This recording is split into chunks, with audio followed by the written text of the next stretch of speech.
Welcome back, everyone, to another episode of Murder and Motorcycles.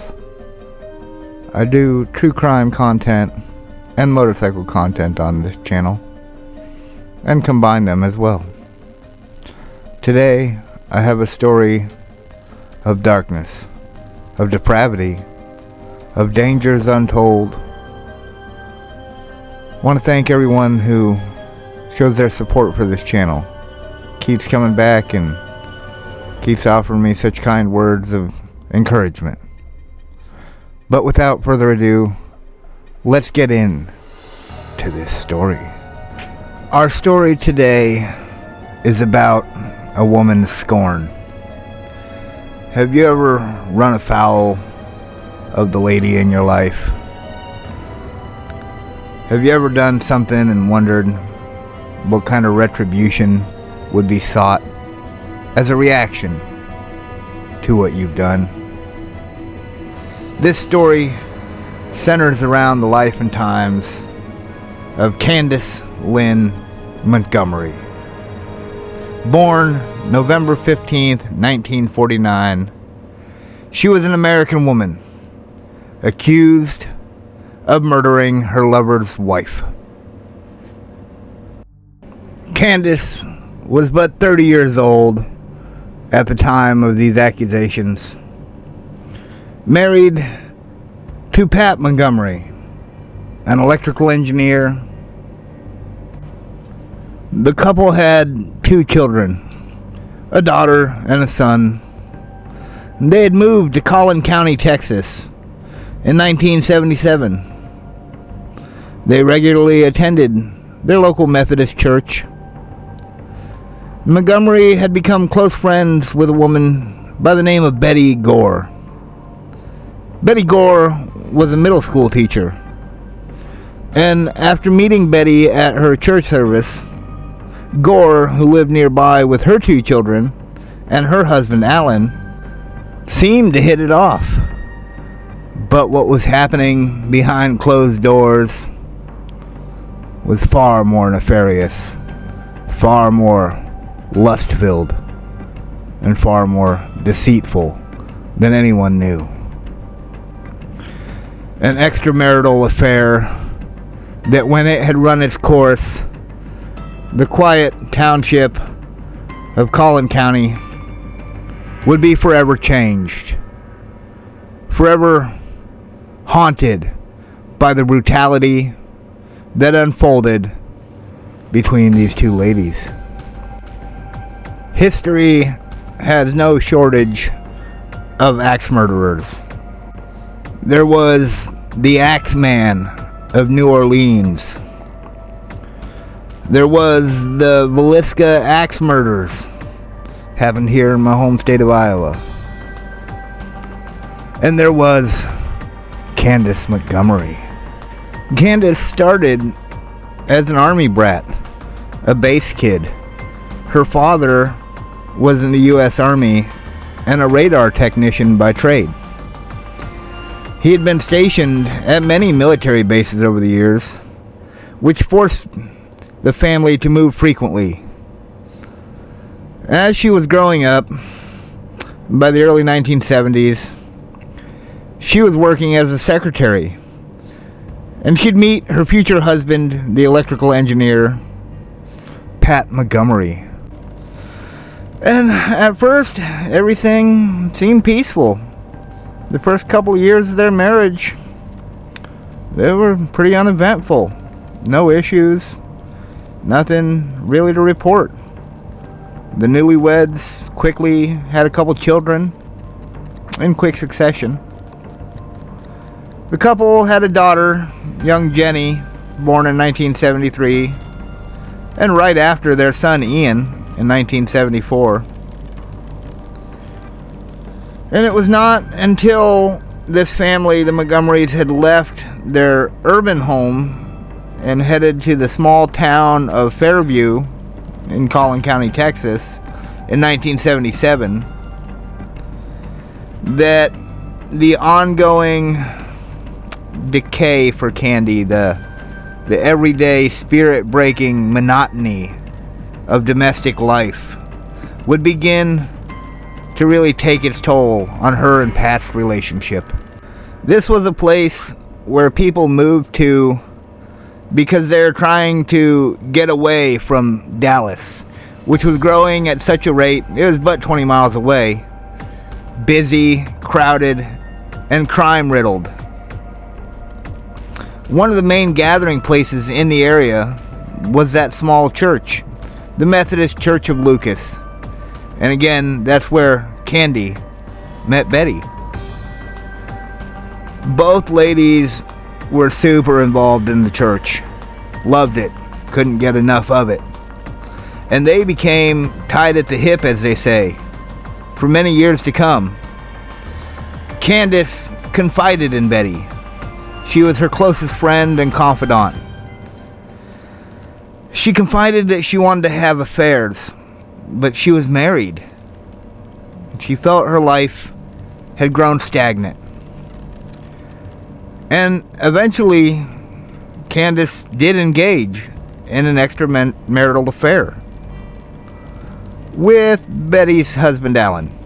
That affair would run its course, and things would go quiet. They'd grow quiet for about a year. Life moved on. Still very boring. Still very stale. But quiet. And moving forward. Let's cover this affair in a bit more detail. It was 1978. Candace and Alan met for a brief moment during some volleyball. It was a friendly summer match at the church. That was the beginning. Candy Montgomery and Alan Gore were both players in this volleyball match. They went for the ball at the same time. Aw, like lovers. First meeting, a little spark of a touch, the awkwardness, but the glance of the eyes. When both went after the ball at the same time, they accidentally bumped into each other. And while no one was hurt in the collision, it did change Montgomery, because the smell of Alan turned her on. She had been contemplating the idea of an affair, and here was a man. She then decided that she wanted this man. She would hook up with this man. She would be with this man. And as her loins grew hotter, and as the weeks went by from that first haphazard meeting, they began to talk. Casually at first, with some flirting as well. Candace took that as initiative, letting Alan know exactly what she wanted. And Alan started strong. You know, he was married to Betty. He didn't want to get into this, didn't think it could end well. But a man can suffer from lust too. And he did. And this back and forth went on for a short time. Candace would say, "It's up to you, Alan." And Alan would say, I don't think I can do this. I don't think I'm ready for this. Until one day, he called her and he let her know. You know, I've made up my mind. And a few days later, they were ready to begin their affair. In my personal life, I have no time. I love my wife. And in between work, family, and riding motorcycles, I have no time. No time to pursue anything other than what's at hand. Going to work, coming home, and riding motorcycles. Perhaps the events that are going to unfold ahead of us could have been avoided had they just had motorcycles. Alan could be out riding, Betty on his queen seat. Been cool. But, alas, things turned out differently. And another interesting note is neither Betty nor Pat, Candace's husband, suspected anything. really rather blindsided by all of it. Well, not so much Betty, but Pat, for sure. The affair went on for some time, but like all things that begin in fire and passion, eventually that fire began to fade, and the wayward couple decided to take a break. Mostly because at this point, Alan had gotten Betty pregnant. Both Alan and Candace had agreed, let's take a break. It's not the time for this to carry on. And up to that point, it had been a secret. The adulterous acts had had no effect on Betty and Alan's marriage or her and Pat's marriage. Their friendship had not been affected. No one saw anything wrong with planning a surprise baby shower for the friend. And that baby shower would be a wonderful time for all the folk who attended it and enjoyed it. Not the least of which was Betty herself, who had a wonderful time getting the gifts and eating cake. And you gotta wonder if the baby shower wasn't a catalyst, bringing these two back into each other's orbit, fires mildly reigniting. The affair was back on. Not for long, though. Betty began to suspect some things. And as the walls began to close in, Alan went right back to being hesitant. And Montgomery went right back to being kind of pushy. On the night before Betty Gore's death, Betty Gore's daughter had slept over at Candace's house. And that following day, Candace stopped by Betty's house. Betty had asked her about the affair, which up until then, Candace thought was a secret. And what happened next is open to wild interpretation and would eventually be argued and debated to great length. However, there are some facts that are completely undeniable. And as we get into them, you'll see why things turned out the way they did. Betty Gore would be found drenched, laying in a pool of her own blood. Her body mutilated by a 3-foot-long wooden-handled axe. Found at the scene to the point of being nearly unrecognizable, Betty Gore's body, or what was left of it, was no longer a pretty sight. And again, some of these details are speculated pretty heavily upon, but it's believed after murdering her then friend and lover's wife, Betty Gore, Candace went to the church. Well, she cleaned herself up as much as she could, having just murdered somebody very viciously, chopping them 41 times with an axe. She went to the church to pick her kids up, and Betty's daughter. Hell hath no fury like a woman's scorn, or so they say. And Candace let her scorn be known to Betty Gore. Did Betty Gore see it coming? I doubt it. Probably just wanted to ask her friend if she'd betrayed her, or got a whole lot more for the trouble. Alan was out of town at this time. He had tried to call Betty from an airport payphone, but he got no answer. And as he got no answer, a feeling of concern crept over him, to the point where he called his neighbor and said, "Hey, can you go check on my wife? She ain't answering. Got a bad feeling." Two neighbors eventually entered the Gore home, where they discovered the ghastly remains of Betty Gore's body. And one part of Betty Gore's murder that stood out above all others was the absolutely horrific condition the body was found in. I mean, the brutality needed for what was done to this borderline psychopathic. And when forensic experts, Dr. Irv Sohn, described it in his gruesome detail, he said it was a vicious set of blows to the body, to the face, to the arms, the head, the torso, even into the legs. No part was spared.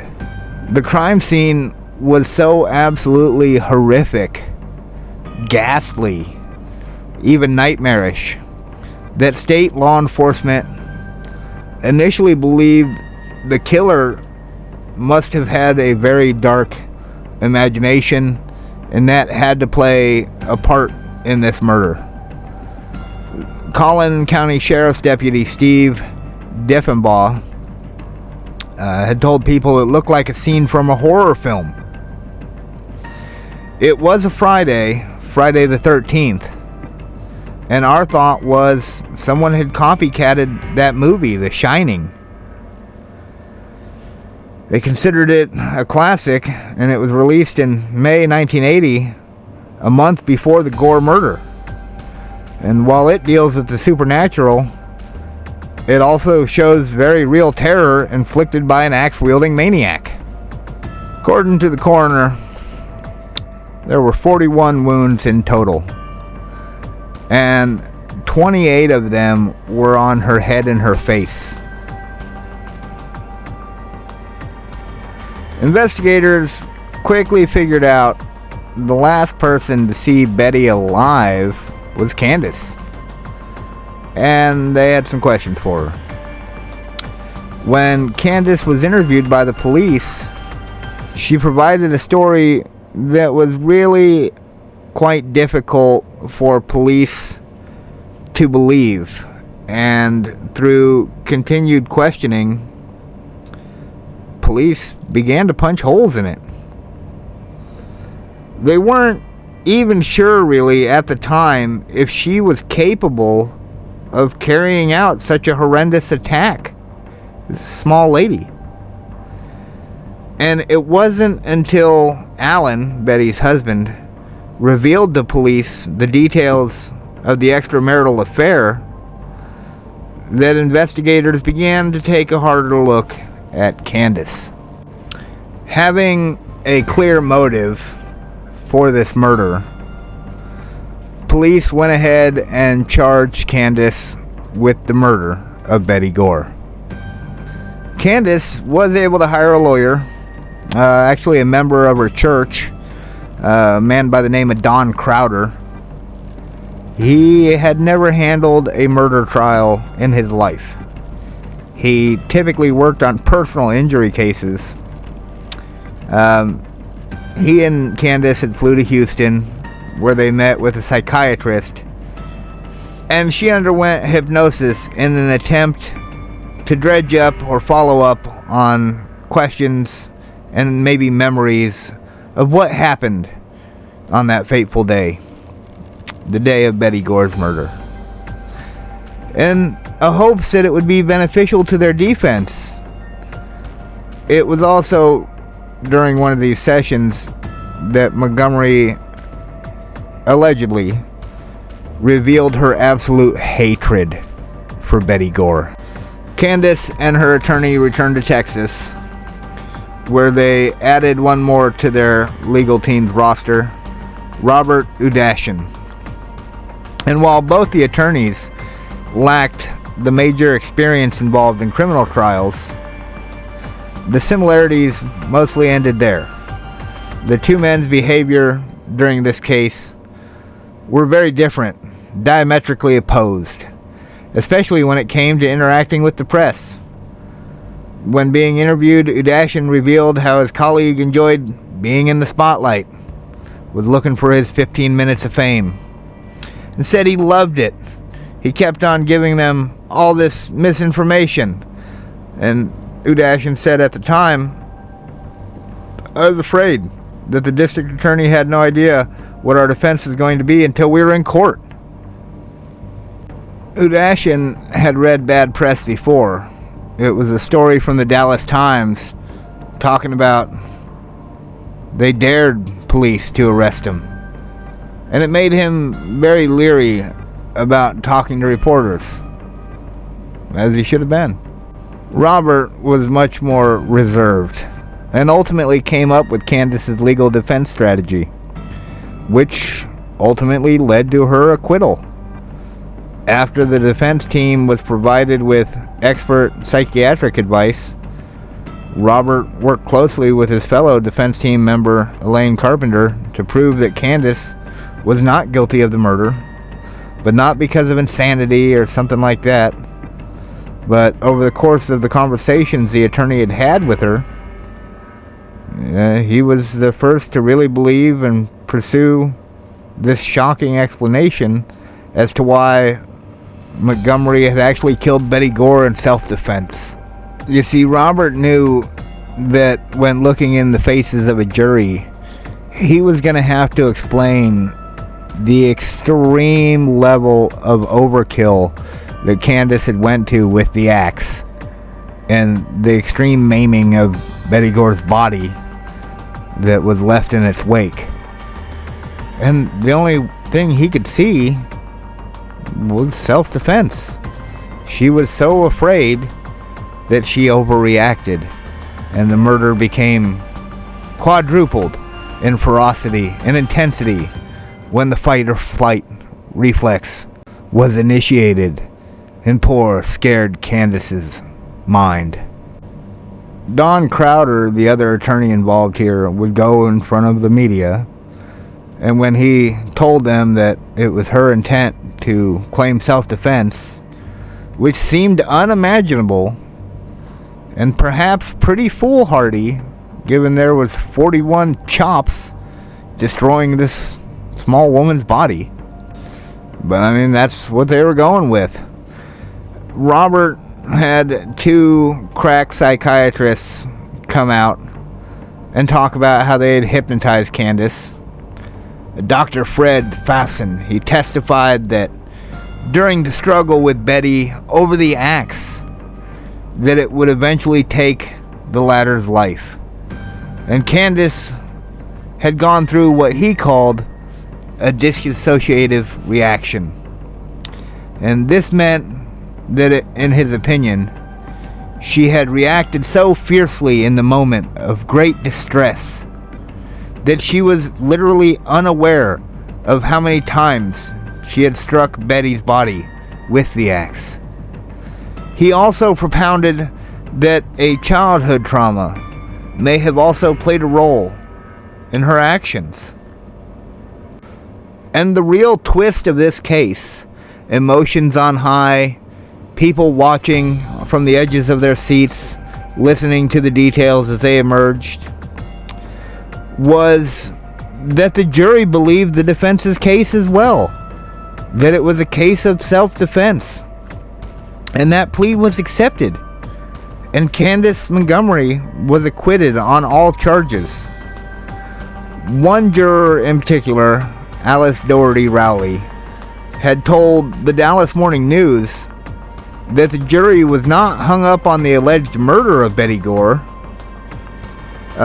We determined that it had never had a bearing on the verdict at all.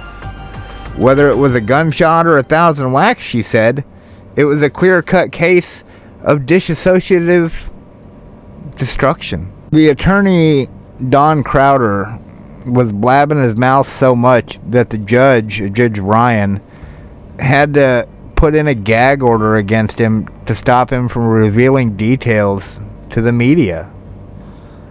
And Collin County Attorney Howard Shapiro later revealed there was a little joke going around the courthouse as to who was going to get more time, Candy or Crowder, for Don's continued escapades in releasing details and causing a problem in the courtroom, sparring with the judge, sparring with his fellow defense members.